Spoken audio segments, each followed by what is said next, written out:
ایک مسلمان کے دوسرے مسلمان پر کچھ حقوق ہیں۔ ایک حدیث پاک کے اندر 5 حقوق بتلائے گئے ہیں اور اس طرح کی دوسری احادیث ہے جس میں 6 حقوق بتلائے گئے ہیں۔ ایک حدیث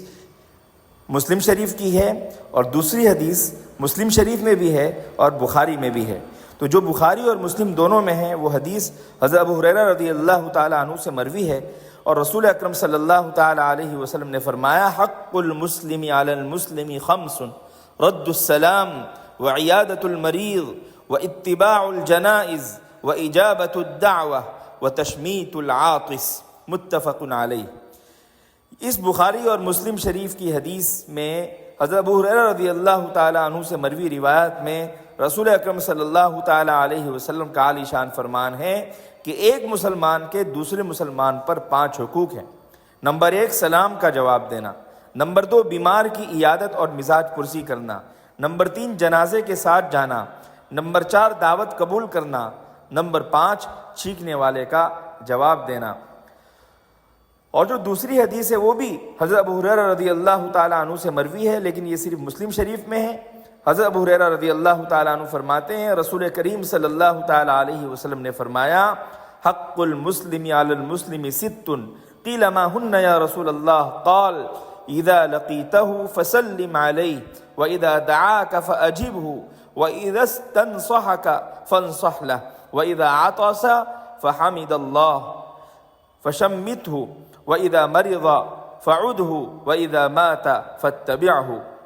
فرمایا کہ ایک مسلمان کے دوسرے مسلمان پر 6 حقوق ہیں۔ عرض کیا گیا یا رسول اللہ وہ حقوق کیا ہیں؟ فرمایا جب تم کسی مسلمان سے ملاقات کرو تو اسے سلام کرو، جب تمہیں کوئی اپنی مدد کے لیے یا دعوت دینے کی خاطر یا ضیافت کرنے کے لیے تمہیں بلائے تو اس کی دعوت کو قبول کرو،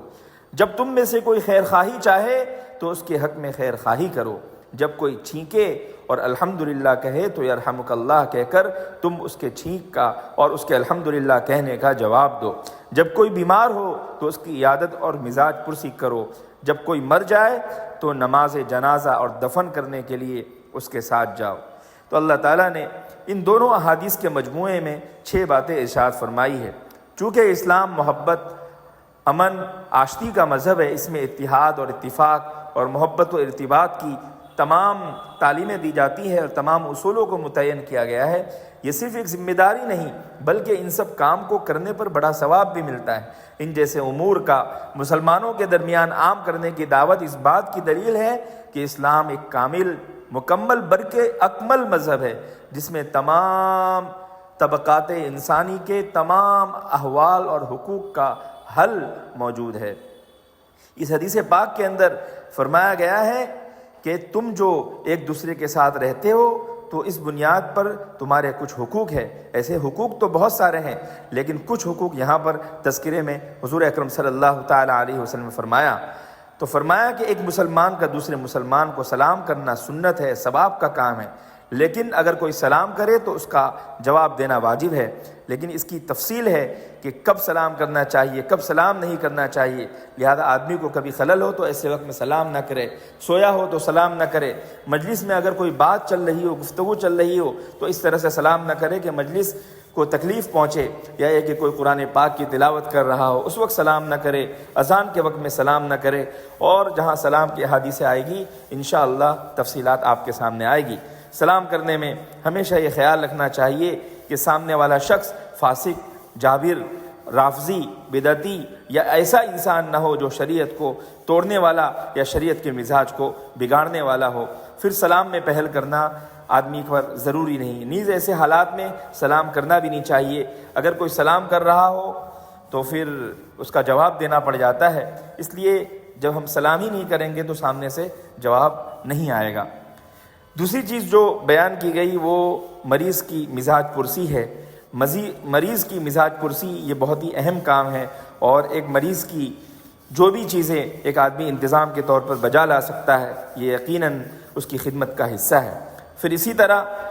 اگر کوئی کھانے کی دعوت دے تو کھانے کی دعوت کو قبول کرنا چاہیے، لیکن یہ یاد رہے کہ اختیاری طور پر دعوت دے، مجبور نہ کرے، اور اس دعوت کے اندر غیر شرعی امور نہ ہو، اور جس کو دعوت دی جا رہی ہے وہ خود بھی شرعی طور پر معذور و مجبور نہ ہو۔ اصل وجہ یہ ہے کہ ان سب چیزوں کے قائم کرنے سے مسلمانوں میں محبت بڑھتی ہے اور ان چیزوں کے ٹھکرانے سے نفرت پیدا ہوتی ہے۔ اس لیے اسلام نے اور شریعت مطہرہ نے صحیح رہنمائی فرمائی ہے اور اعادت و سلام کرنے اور دعوت قبول کرنے کی ترغیب دی ہے۔ اسی طرح جب چھینکنے والا چھینکتا ہے اور اس پر الحمدللہ جب وہ کہتا ہے، تب یرحمک اللہ کے ساتھ جواب دینا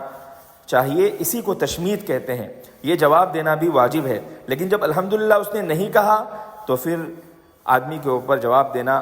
واجب نہیں ہے۔ یہ بات بھی یاد رکھے کہ چھینک کا جواب ایک دفعہ واجب ہے، 2 بارہ یا 6 بارہ یا اس کے علاوہ واجب نہیں ہے۔ پھر اسی طرح 6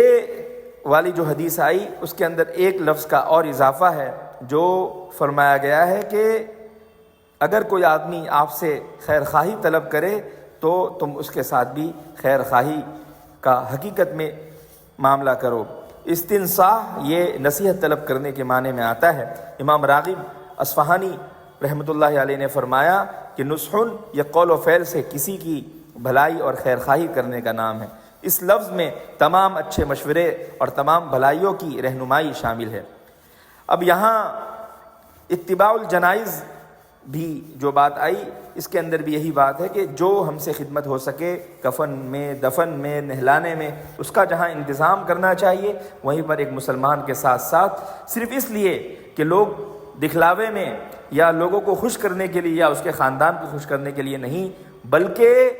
ہم اس لیے جائیں کہ حضور اکرم صلی اللہ تعالیٰ علیہ وسلم نے ایک مسلمان کا دوسرے مسلمان پر جو حق بتلایا ہے اس میں ایک یہ بھی بتلایا ہے۔ اکثر و بیشتر یہ چیز دیکھی جاتی ہے کہ آدمی ایک بندوں کو خوش کرنے کے لیے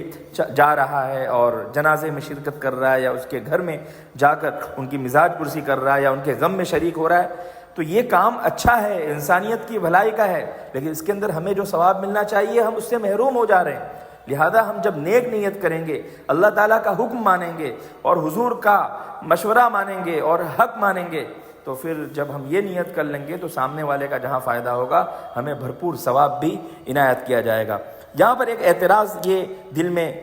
آ سکتا ہے کہ ایک حدیث میں 5 حقوق بتلائے گئے اور دوسرے حدیث کے اندر 6 حقوق بتلائے گئے، تو ان احادیث میں جو عدد کا فرق ہے تو یہ یاد رکھنا چاہیے کہ یہ کوئی تعارض نہیں ہے، کیونکہ ایک عدد دوسرے عدد کے منافی نہیں ہے۔